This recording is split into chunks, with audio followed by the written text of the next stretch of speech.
Hi there. The question came up, how much can we expect to see the Starks in House of the Dragon Season 1? Now, I'm making this as a reaction video, just spur of the moment, to the question came up in the recent video by Red Team Review and Preston Jacobs, going over the news of the House of the Dragon release date is August 21st, and the new character photos we've seen, and just asking which characters are in Season 1 and which will be in Season 2. That came up because Alicent's youngest son, Daeron the Daring, we've heard they won't introduce him until Season 2, but they'll establish he exists in Season 1 by mentioning him in dialogue, and this is exactly like how they handled Stannis in Game of Thrones Season 1, where they didn't cut him, they mention he exists, just let's cast him closer to when we'll actually use him, because he's a younger character particularly. But this brought up what characters will actually be on screen in Season 1 versus Season 2.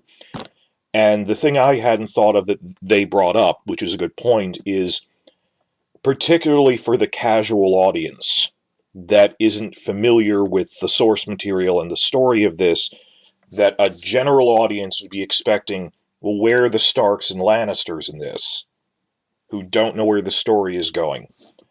The Lannisters will be in Season 1 because Tywin Lannister is the main Lannister character. Well, there's actually like two or three. He has a twin brother, played by the same actor, and his twin brother's wife is also a major character. But Tywin Lannister is a member of the Small Council. So he'll be in Season 1 quite a bit because he's a major ally of the Hightowers, Alicent Hightower's family. And we've had descriptions of this. They've announced him. He's in multiple Small Council scenes. So I don't think we're going to see Casterly Rock. We don't need to.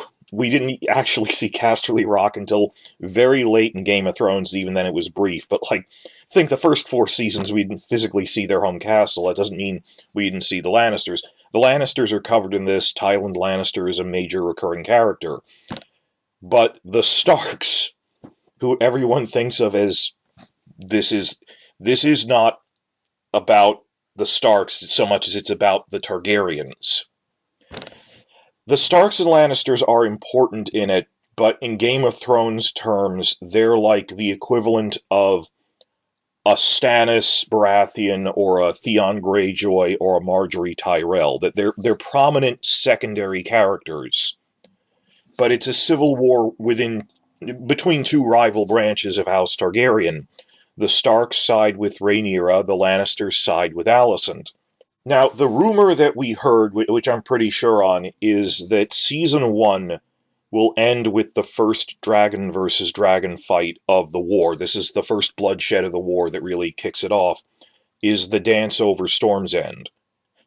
And we've seen casting reports, this isn't even rumor, we've seen on casting things people listed as Boros Baratheon's daughter, and we've seen rumors of who's playing it. I'm not going to share that because it's too specific. But that's the other thing. Who are the 4 big houses in Game of Thrones Season 1? I guess were the Starks and Lannisters and Targaryens and Baratheons, because Robert is king. We will see the Baratheons in Season 1, just due to the nature of how the story is structured. It'll end with the first battle of the war happens at their home castle, Storm's End. We will see Boros Baratheon, and he has 4 daughters, and he has an infant son who's not really a character in this prequel era. It's setting him up for the next one, but there's a fair number of Baratheons. There's Boros, his wife, and his 4 daughters, who all have personalities. We'll see them. They'll be covered in this. Lannisters are covered. What are the Starks doing in Season 1? Well, because of the leak that came out is Rhaenyra sends her 2 sons on diplomatic missions, flying their dragons to quickly go to the home castles of the other great houses and seek allies in the war. So she sends her oldest son, Jake, to go north to the Eyrie and then to Winterfell. And she sends her younger son, Luke, to go to Storm's End to try to ally with the Baratheons. And the leak is that because it would take way too much time and they don't want to short it, we simply won't see Jake's mission to the north in Season 1. That'll be like the Season 2 premiere, and maybe an episode or two covering here's meeting the prequel era Aarons. Jane Aaron's an interesting character. And then go to Winterfell, and here's meeting and introducing the prequel era Starks. And I think that's the right thing to do. Don't cram it in for 5 minutes in a montage in the season finale. Give it the time it's due. So you'll see both sons leave, and then we'll only follow up on what the younger son does, and that'll be the last scene of the older son, Jake, and we'll follow up on him next season. So the question is, how much will we see the Starks in season 1 if that was their whole thing? What were the Starks doing in this time period? Do they have an interesting story to tell? Well, here's a slide I have here. It's a paragraph, but it explains in outline what the Starks are doing in this time period. Now, the Dance of the Dragons begins in the year 129 AC, so this is 8 years before that. Cregan had come into his lordship at 13 upon the death of his father, Lord Rickon, in 121 AC. During his minority, his uncle Bernard had ruled the north as regent, but in 124 AC, Cregan turned 16, only to find his uncle slow to surrender his power. Relations between the two grew strained as the young lord chafed under the limits imposed upon him by his father's brother. Finally, in 126 AC, Cregan Stark rose up, imprisoned Bernard and his 3 sons, and took the rule of the North into his own hands. That's an interesting subplot to tell. Obviously TV writers could expand on it, but it's not just, hey, we're being the Baratheons here, and we do see what they do in the season finale. But this could sustain an episode or even 2 as just a subplot of this is what the Starks are doing. Are they going to work that in or not? Just based on the season outline that we've seen. It's not going to be an A-plot, is my major point. That we know the A-plots for every episode. There is some chance they'll work it in as a B-plot, and I'll explain that it wouldn't take up too much time to show this. Because the big thing I got from watching Red Team Review and Preston Jacobs' video is a lot of people coming into this as casual viewers will be wondering, where are the Starks? And I wouldn't call it pandering, because there is a story to tell. If they don't invent something for the Starks, but just go show Cregan's origin story in season 1 to give people who really like the Starks a reason to hang around. So what is the season outline, near as we can tell from various leaks, cross-referenced with spy photos that confirm some of this, and director schedules? Very quickly, Episode 1 is the Great Council at Harrenhal, and it starts with the coronation of Rhaenyra's father, Viserys I, as king, and the tournament you see in the teaser trailer is the tournament held to celebrate his coronation.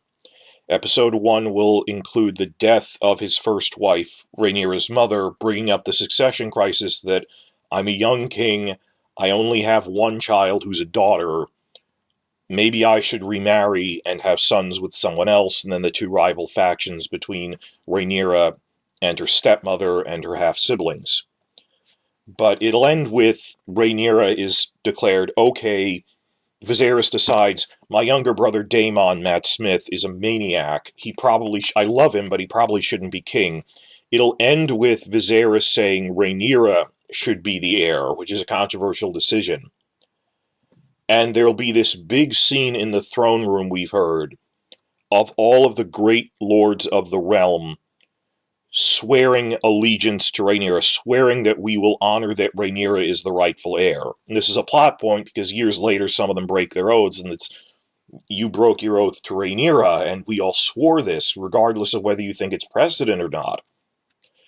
And the rumor is that Cregan's father, Rickon Stark, will be in that scene. It's not a big speaking role, it's just a montage of, and Lord Stark, do you swear? Yes. Lord Lannister, do you swear? Yes, that kind of thing. And Boros Baratheon's father, Boromund, would also be in there. So it's more of a crowd thing, but they would name drop, oh, there's a Stark in the first episode. But there are time skips in this show, that there is a 10-year time skip between episodes 5 and 6. Split it right down the middle. Some people thought, oh, there's going to be young Rhaenyra in a handful of scenes. That's like half the season.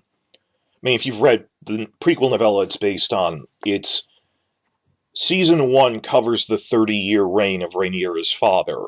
That it starts with Rhaenyra being a teenager. By the end of the season, she has teenage sons. So they needed to have a time skip in the middle. It's like what The Crown did. I don't have a problem with this. This is how to tell the story right. After that, though, let me run through this really fast.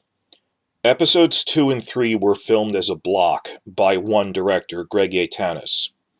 And we know from spy photos that that's going to cover the war for the Stepstones. They're jumping in with a big action thing of Matt Smith's Daemon on his dragon Caraxes, burning out mercenary fleets from the free cities in this island chain.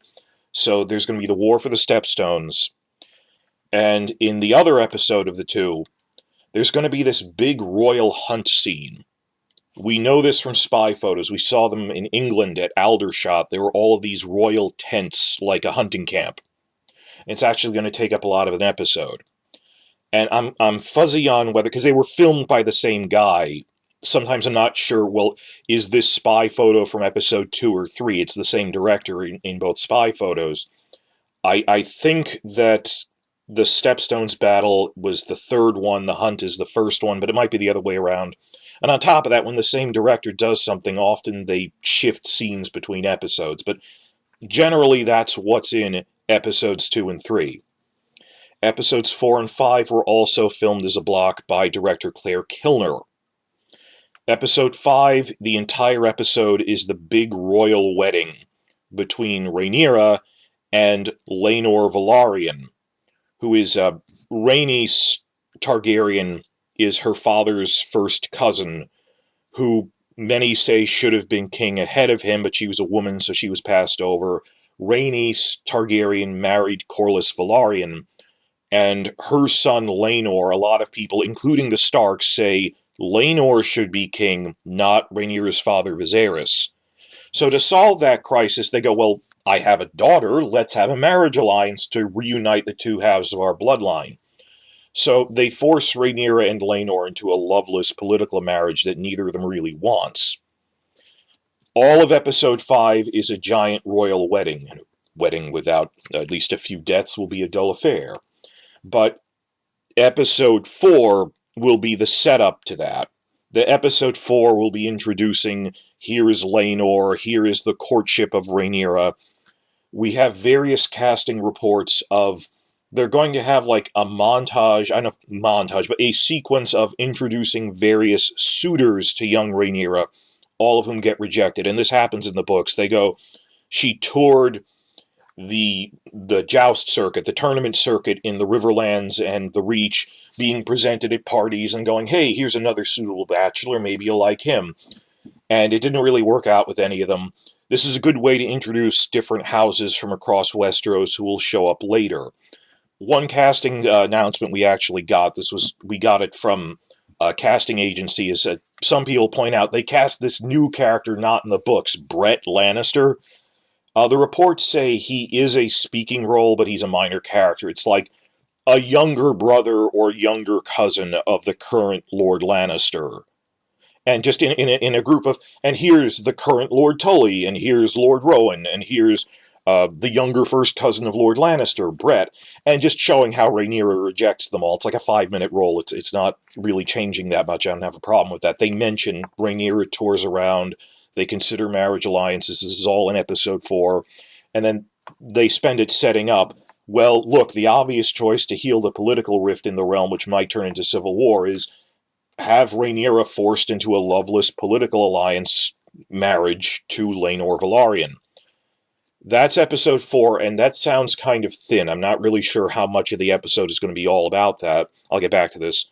Episode 5, though, the whole thing is the royal wedding. Then there's a time skip to the older set of characters. Now, Rhaenyra is Emma Darcy, Alicent is Olivia Cook. Second half of the season, we're a lot clearer on the schedule. These sound like full episode descriptions. Episode 6 would be introducing the children of Alicent and Rhaenyra. End with the death of Laenor's sister, who's married to Daemon, as well as introducing that Daemon had two daughters with her, Bela and Rhaena. This is setting up the next generation of characters. That on Rhaenyra's, there's really 4 children you need to remember. That on Rhaenyra's and Daemon's side, it's Jake, Luke, Bela, Rhaena are the children old enough to be characters. And on Alicent's side, it's her son Aegon II, Aemond, Helena, and Daeron, who I said he's showing up next season. Episode 7 will be this big funeral sequence for Laena, where everyone gathers. We saw a lot of spy photos of this back in May. And then Aemond claims her dragon, Vhagar, who's the biggest living dragon. He's the last of the originals. I don't think there's room for a subplot in episode 6 or 7. Maybe 6, I'm not sure. Episode 8, smaller time skip. That before this, Rhaenyra and Alicent's children are played by like 10-year-olds. Now they're played by teenagers. That this is when you'll see, they just announced, officially they announced, that Jake Velaryon, her eldest son, is played by Harry Collette, and Alicent's eldest son, Aegon II, is played by Tom Glynn-Carney. So you'll see Tom and Harry showing up at the beginning of episode 8. That is when they have the succession crisis with Corlys's younger brother, Vaemond, is going to make a play for rule of House Velaryon, and it's this whole internal thing, brother against brother. They deal with that, and then to try to heal this new rift between, now there's the Rhaenyra faction and the Alicent faction. This happens in the books. Viserys holds this reconciliation feast. And by this point, he's an older man, his health is declining, and he goes to bed, and then they start getting really tearing into each other at the dinner after he's gone, and they're not keeping up appearances for him. And this is in the books, the point when Aemond goes, "Let me toast these strong boys," because everyone thinks they're the bastard sons of Harwin Strong, not of Laenor. So that dinner from the books, that's going to be this whole thing covering most of the episode. I don't think they can fit in subplots then. Episode 9 will be the death of Rhaenyra's father, Viserys, and Alicent's faction staging a coup. Then episode 10 will be Rhaenyra reacting to it, seeing her forming her rival coronation and rival small council on Dragonstone, and then sending off her sons on diplomatic missions in episode 10. So, second half of the season, I think, is pretty full. Going back to the first half, episode 1 is very full. There isn't a subplot in that. And there's time skips on the scale of years between each episode. Royal Wedding is episode 5. That's pretty full. Could they fit Cregan Stark's subplot around episode 2 through 4-ish? That is the question. That, like, how long is a royal hunt? And the war for the Stepstones, because the royal hunt would be, what are Rhaenyra and Alicent doing? And the war for the Stepstones would be, what is Matt Smith's Daemon and Laenor and Corlys doing? I think maybe it'll be one story told across 2 episodes. Maybe you'll see the first half of the hunt and the first half of the setup for the war in episode 2, and then the payoff for the big battle scene of the war in the Stepstones in episode 3, and the actual hunting part of the hunt storyline. Maybe it's stretched across 2 episodes instead of one then the other, because that would be weird giving Matt Smith a full episode off that early in the series. I'm not sure what they're doing with that. My big guess might be episode 4, though, because it's just the only description we have is it's set up for the royal wedding next episode, that it's Rhaenyra is introduced to various suitors across Westeros. And ultimately they set up the Laenor thing. What is Daemon doing in this time period? I think he's having his spy master Mysaria murder his first wife, Rhea Royce, who we've heard has been cast. But it's not a heavy Daemon thing. Well, he would be at the wedding, I guess. We heard that in episode 4 he comes back from the Stepstones and reconciles with his brother. Stuff goes on with that. But, you see, episodes 2 through 4, particularly 4, there is some time left over to tell a short Stark story. It's not going to be a long one, even if they put it in. We will see Cregan's father briefly in episode 1, just as a name check. Will they tell the story of Cregan in season 1, or will they do that as like an extended flashback when they introduce Cregan in the season 2 premiere? I don't think that would be smart because the casual audience wants Starks, and I don't blame them. And there's actually a decent story to tell, the story of how Cregan came to rule. On the other hand, these events in the book version happen after the time skip, that Laena's funeral is in the year 120 AC, which happens in episode 7. So if they were doing it strictly like the books do it, this would happen like in episode 7 through 9 or so. Like, as a side plot in episode 7, or particularly a side plot in episode 8, maybe? Like, if I was doing this chronologically, it would be episode 8, just to have something to break up the royal feast in King's Landing, where everyone is. But they might not be doing this chronologically. It's strict chronology of the book. We know they're moving things around. What I'm pretty decently sure on is, much as they didn't cast Daeron until season 2, they're not casting him until season 2, I don't think they're going to cast the adult versions of a lot of these characters until season 2. The versions that we see after the time skip. I mean, by comparison, we are seeing an adult Boros Baratheon in the season finale. And we know we'll see his father Boromund in the first episode. Maybe we'll see like a teenage young Boros standing next to his father Boromund in the first episode, just, as a cameo to establish he exists. It's not a big role, young Boros, just that he's there. Similarly, we know that they've cast one actor, Jefferson Hall, to play the identical twin brothers, Jason and Tywin Lannister. It's entirely possible that during the courtship of young Rhaenyra thing in episode 4, we might see a young Tywin, a young Jason, who it mentions were offered up as potential suitors but rejected. If they are doing that, we haven't had casting reports, but I wouldn't expect to hear them because they'd be minor one-shot roles. Hi, I'm in one episode, I'm young Tywin. But to name check them, that's a thing you do, I'm fine with that. So, while we will probably see young versions of Tywin Lannister and Boros Baratheon before the time skip just to establish they exist, then we see post-time skip the older versions. Some of the other characters, we might not meet the adult versions until season 2, because they're not in the second half of season 1, but they'll show them as young children or teenagers at the big tournament scene or during the royal hunt, just as a cameo to set up they exist. Like, I really do not think they have time to introduce Jane Arryn at all. As an adult, just to name check her, and why would you? The adult version of the actor would then have to go on break for so long to be tied in. Maybe not, I'm not sure. I do think we'll see like the young version of Jane Arryn in the first half of season 1, before the time skip, at a tournament or at the royal court to establish she exists, and then that they're going to hold off on casting the adult version until season 2.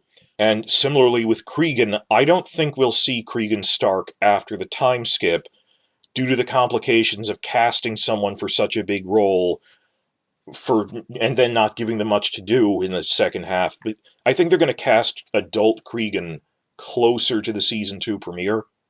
This does not rule out that we might see young Cregan in the first half of the season, and all that happened is they shifted this thing of his uncle trying to take over from him from what would have happened around the same time as the Reconciliation Feast, which is in episode 8. They'll move that earlier, before the time skip. And another complication is, of course, that they're aging up a lot of the younger characters. Like, you can't have people marrying at age 13 on a contemporary TV show. For them, it's the Middle Ages. It is a medieval society. Everyone's an adult younger. So we know they're moving that around. So maybe they'll just have Cregan doing that in a different time period.